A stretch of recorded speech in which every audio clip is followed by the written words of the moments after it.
ನಾವು ಪ್ರತಿ ಸಲನೂ ಅಂತಂದ್ರೆ ಮಾತಾಡುವಾಗ ಬಹುತೇಕ ಜನ ಶಾಸಕರು 3 ಜನ 3 ಸಲ 4 ಸಲ 5 ಸಲ 6 ಸಲ 7 ಸಲ 8 ಸಲ MLA ಆಗಿ ಮಂತ್ರಿ ಆಗಿ ಓದೋರು ಅಂತಂದ್ರೆ ಬೇರೆ ದಕ್ಷಿಣಕ್ಕೋ ಉತ್ತರಕ್ಕೋ ಅಂತ ತಿಳ್ಕೊಂಡು ತುಲನೆ ಮಾಡ್ತಾರೆ.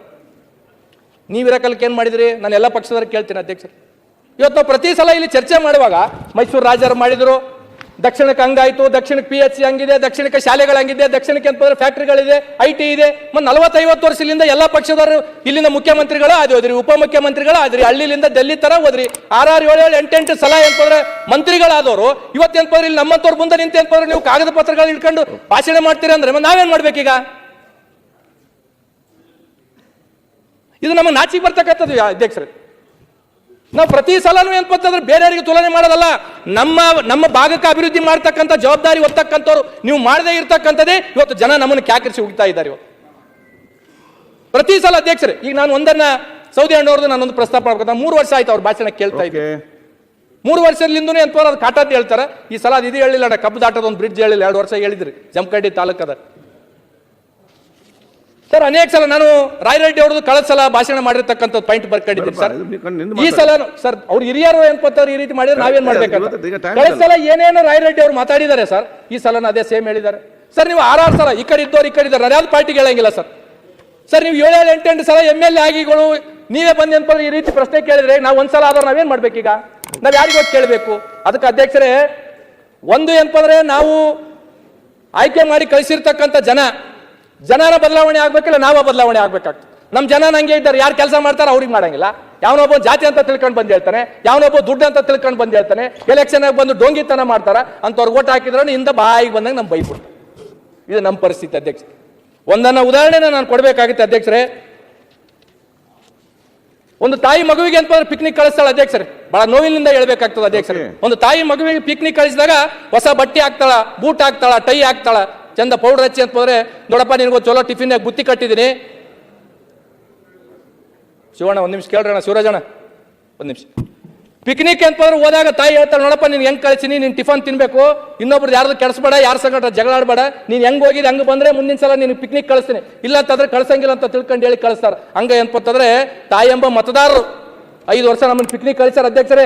ನಾವು ಆತ್ಮವಂಚನೆ ಮಾಡ್ಕೊಂಡು ಕೆಲಸ ಮಾಡಬಾರ್ದು, ಆತ್ಮ ಸಾಕ್ಷಿಯಾಗಿ ಕೆಲಸ ಮಾಡಿದಾಗ ಮಾತ್ರ ಮತ್ತೊಮ್ಮೆ ಆ ತಾಯಿ ಮತದಾರ 5 ವರ್ಷ ನಮಗೆ ಪಿಕ್ನಿಕ್ ಕಳಿಸ್ತಾರೆ ಅಧ್ಯಕ್ಷರೇ.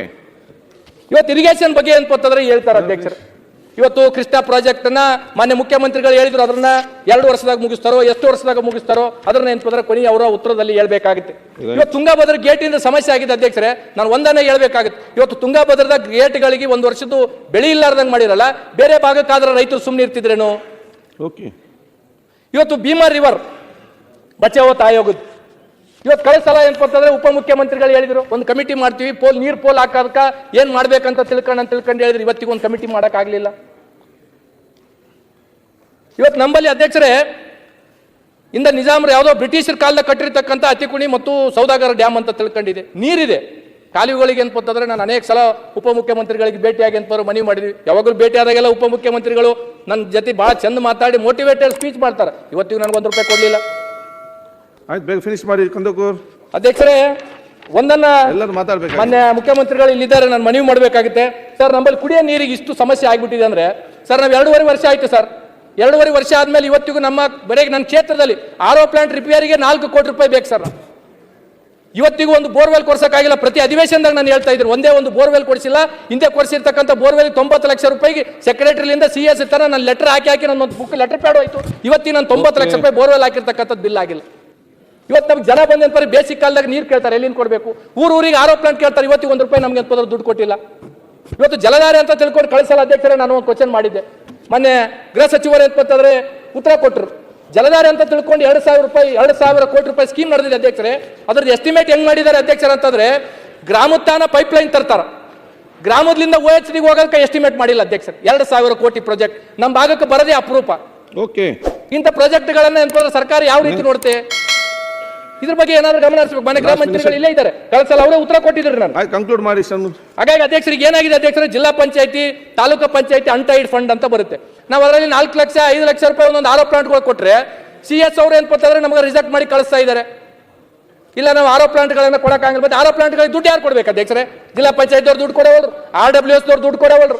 ಓಕೆ ಈಗ ಜನ ಬಂದು ನಮಗೆ ಮಂತ್ರಿ ಆರೋಪ ಜಿ ಎನ್ ಮಾಡ್ತಾರೆ, ಗಣೇಶ್. ನಾವು ಯಾರಿಗೆ ಕೇಳಬೇಕು? ಓಕೆ ಇದ್ರ ಬಗ್ಗೆ ಸರ್ಕಾರ ಮಾನ್ಯ ಮುಖ್ಯಮಂತ್ರಿಗಳು ವಿಶೇಷವಾಗಿ ಕುಡಿಯೋ ನೀರಿಗಾಗಿ ಇವತ್ತು ಫ್ಲಶ್ ಮಾಡ್ಸಕ್ಕೂ ನಮ್ಮ ಹತ್ರ ದುಡ್ಡಿಲ್ಲ, ಬೋರ್ವೆಲ್ ಫ್ಲಶ್ ಮಾಡ್ಸಕ್ಕೆ ದುಡ್ಡಿಲ್ಲ ನಮ್ಮ ಹತ್ರ.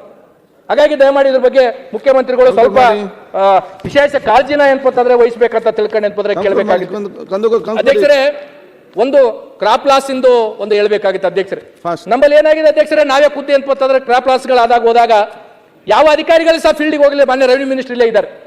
ಯಾವ ಅಧಿಕಾರಿಗಳು ಫೀಲ್ಡಿಗೆ ಹೋಗಲಿಲ್ಲ, ಕೇವಲ ಫೋನ್ ಮಾಡಿ ರೈತರಿಗೆ ಅಂತಂದ್ರೆ ಆಗಿರ್ತಕ್ಕಂಥ ನಿಮ್ದು ಏನು ಲಾಸ್ ಆಗ್ಯದ, ಆ ಲಾಸ್ ಆಗಿರ್ತಕ್ಕಂಥದ್ದು GPS ಕೊಡ ಅಂತ ತಿಳ್ಕೊಂಡು ಫೋನ್ ಮಾಡಿ ಹೇಳಿದ್ದಾರೆ. ಹಾರ್ಟಿಕಲ್ಚರ್ದವರು, ರೆವಿನ್ಯೂದವರು ಮತ್ತೆ ಏನಪ್ಪಂದ್ರೆ ಅಗ್ರಿಕಲ್ಚರ್ದು 3 ಜಂಟಿಯಾಗಿ ಹೋಗ್ಬೇಕಂದ್ರು. ನಮ್ಮ ಜಿಲ್ಲೆದಾಗ 3 ಕಲ್ತ ಅಧಿಕಾರಿಗಳು ಯಾವ ಫೀಲ್ಡ್ಗೂ ಹೋಗೇ ಇಲ್ಲ. ರೈಟ್. ಇವತ್ತು ಏನಾಗಿದೆ ಅಧ್ಯಕ್ಷರ, ನರಗುಂದ ಅಂತ ತಿಳ್ಕೊಂಡು ಒಬ್ಬ ತಾಲೂಕದಾಗ ಅವ್ನು ಕ್ರಾಪ್ ಲಾಸ್ ಲಿಸ್ಟ್ ಬಂದಿಲ್ಲ ಅಂತ ತಿಳ್ಕೊಂಡು ಸುಸೈಡ್ ಅಟೆಂಪ್ಟ್ ಮಾಡ್ಕೊಂಡಿದ್ದಾರೆ. ಓಕೆ ಇವತ್ತು ಒಂದು ಉದಾಹರಣೆ ಕೊಡ್ಬೇಕಾಗಿತ್ತು ಅಧ್ಯಕ್ಷರ, ರೈತರು ಲಿಸ್ಟ್ ಕೊಟ್ಟಿದ್ದಾರೆ, ನಾನು ಹೇಳ್ಬೇಕಾಗಿತ್ತು ಅಧ್ಯಕ್ಷರ. ತುಂಬ ಕೊಡ್ತದೆ. ದಯಮಾಡಿ ಮನೆ ಮುಖ್ಯಮಂತ್ರಿಗಳು 2024 ಸೆಪ್ಟೆಂಬರ್ 17 ವಿಮೋಚನಾ ದಿನಾಚರಣೆಗೆ ಬಂದು ಏನಪ್ಪಂದ್ರೆ ನಾನು KKLDBಗೆ ಸಚಿವಾಲಯನ ಮಾಡ್ತೀವಿ ಅಂತ ತಿಳ್ಕೊಂಡು ಹೇಳಿದ್ರು. ಮನೆ ಅಧ್ಯಕ್ಷರು ಇಲ್ಲೇ ಇದ್ದಾರೆ, ಇವತ್ತಿಗೆ ಏನಪ್ಪಂದ್ರೆ ಅದು ಮಾಡಿಲ್ಲ ಅಧ್ಯಕ್ಷರೇ. ಬಹುತೇಕ ಜನ ಇಲ್ಲೆಲ್ಲರೂ ಮಾತಾಡ್ತೀರಿ 5,000 ಕೋಟಿ 5,000 ಕೋಟಿ ಅಂತ ತಿಳ್ಕೊಂಡು. ಸರ್, ನಾವು 5,000 ಕೋಟಿ ರೀಚ್ ಆಗಿಲ್ಲ ಸರ್, ಇನ್ನು ಕೇವಲ 3,000 ಕೋಟಿಗೆ ಅಂತ ತಿಣಕ್ಲಾಕತ್ತೀವಿ. 5,000 ಕೋಟಿ ರೀಚ್ ಆಗಿಲ್ಲ. ನಾವು 5,000 ಕೋಟಿ ಯಾಕೆ ರೀಚ್ ಆಗಿಲ್ಲ ಅಂದ್ರೆ ಮಾನ್ಯ ಅಧ್ಯಕ್ಷರು ಇಲ್ಲೇ ಇದ್ದಾರೆ. ನಾನು ಹೇಳಿದೆ ಸರ್, ಒಬ್ಬ ಸೆಕ್ರೆಟರಿ ಬಂದಿದ್ದಾರೆ ಅಲ್ಲಿ, KKLDB ಸೆಕ್ರೆಟರಿ. ಆ KKLDB ಸೆಕ್ರೆಟರಿ ಅಜಯ್ ಸಿಂಗ್ ಅವ್ರ ಹೆಸರು ಕೆಡಿಸ್ಬೇಕಂತ ಬಂದಿದ್ದಾರೋ ಅಥವಾ ಮುಖ್ಯಮಂತ್ರಿಗಳ ಹೆಸರು ಕೆಡಿಸ್ಬೇಕಂತ ಬಂದಿದ್ದಾರೋ ಇವತ್ತಿಗೂ ನಮ್ಗೆ ರೀಚ್ ಆಗಕ್ಕೆ ಸಾಧ್ಯ ಆಗ್ತಾ ಇಲ್ಲ. ನಿಮ್ಗೆ ಅನೇಕ ಸಲ ಹೇಳಿರ್ತಕ್ಕಂಥದ್ದಿದೆ ಸರ್. ದಯಮಾಡಿ ನೀವು ಹೇಳಕಲ್ ಕೇಳಿ, ಈಗ ನೀವು ಹೇಳಕಲ್ ಕೇಳಿ ದಯಮಾಡಿ. ಮತ್ತೆ ಮಾತಾಡಿ. ಸಮಸ್ಯೆಗಳನ್ನು ಹೇಳ್ತೀನಿ. ಕಂಕ್ಲೂಡ್ ಮಾಡಿ ಗಣೇಶ್ ಮಾತಾಡಿ. ಈಗ ನಾನು ಮಾತಾಡ್ತೀನಿ ಅಂತ ತಿಳ್ಕೊಂಡು ಮಾತಾಡ್ತೀನಿ. ನಿಮ್ಮ ಆತ್ಮ ಗೊತ್ತಿದೆ ಏನ್ ಆಗ್ತಾ ಇದೆ ಕಲ್ಯಾಣ ಕರ್ನಾಟಕ. ಕಂಪ್ಲೀಟ್ ಮಾಡಿ ಅವ್ರಿಗೆ ಯಾಕೆ ಉತ್ತರ ಕೊಡಿ. ಹಾಗಾಗಿ ಏನಾಗಿದೆ ಸರ್ ಅಂದ್ರೆ 3,000 ಕೋಟಿ ನಾವು ರೀಚ್ ಆಗ್ತಾ ಇಲ್ಲ. ಇವತ್ತು ಏನಾಗಿದೆ ಅಧ್ಯಕ್ಷರೇ ಅಂದ್ರೆ ಪ್ರತಿಯೊಂದು ಅದಕ್ಕೂ ಒಂದು 124 ರೂಪಾಯಿ ಏನೋ ತಪ್ಪಾದದಕ್ಕ ನನ್ನ ಉಸ್ತುವಾರಿ ಸಚಿವರ ಕ್ಷೇತ್ರದಲ್ಲಿ 7 ತಿಂಗಳ ಬಿಲ್ ನಿಂದಿರಿಸಿದ್ದಾರೆ ಅಧ್ಯಕ್ಷ. ಮತ್ತೆ ಹೆಂಗ್ ಕೆಲಸ ಆಗುತ್ತೆ ಅಧ್ಯಕ್ಷರೇ? ಓಕೆ. ಇವತ್ತು ಏನಾಗಿದೆ ಅಧ್ಯಕ್ಷರೇ ಅಂದ್ರೆ ನಮ್ಮ ಕಲ್ಯಾಣ ಕರ್ನಾಟಕ KKLDBಗೆ 224 ಇಂಜಿನಿಯರ್ಸ್ ಬೇಕು ಅಧ್ಯಕ್ಷರೇ.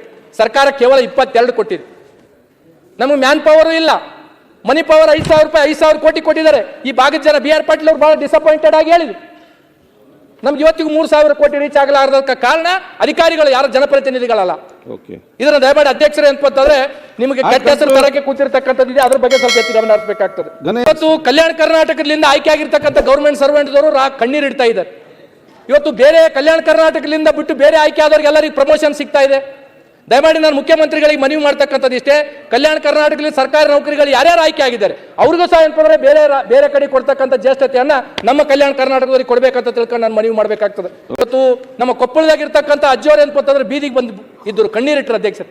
ಇವತ್ತು ಈ ರಾಜ್ಯ ಈ ನಾಡಿನಾಗ ಬಡವರಿಗಾಗಿ ಮಕ್ಕಳಿಗಾಗಿ ಅಂತಂದ್ರೆ ಜೋಳಿಗೆ ಇಟ್ಟಿರ್ತಕ್ಕಂಥವ್ರು ಸಿದ್ಧಗಂಗಾ ಮಠದವರಾದ್ರೆ ಆ ಭಾಗದ ಜನರಿಗೆ ಅಂತಂದ್ರೆ ಮಕ್ಕಳಿಗೆ ಅನುಕೂಲ ಆಗಲಿ, ಆ ಭಾಗದ ಮಕ್ಕಳಿಗೆ ಮುಂದಿನ ಭವಿಷ್ಯಕ್ಕೆ ಕೆಮಿಕಲ್ ಫ್ಯಾಕ್ಟರಿಗಳಿಂದ ಅನಾನುಕೂಲ ಆಗ್ತದೆ ಅಂತ ತಿಳ್ಕೊಂಡು ಕೊಪ್ಪಳ ಅಜ್ಜಿಯವರು ಕಣ್ಣೀರಿಟ್ಟರು ಅಧ್ಯಕ್ಷರು. ಇದು 2ನೇ ಸಲ ನಾನು ಹೇಳ್ತಕ್ಕಂಥದ್ದು.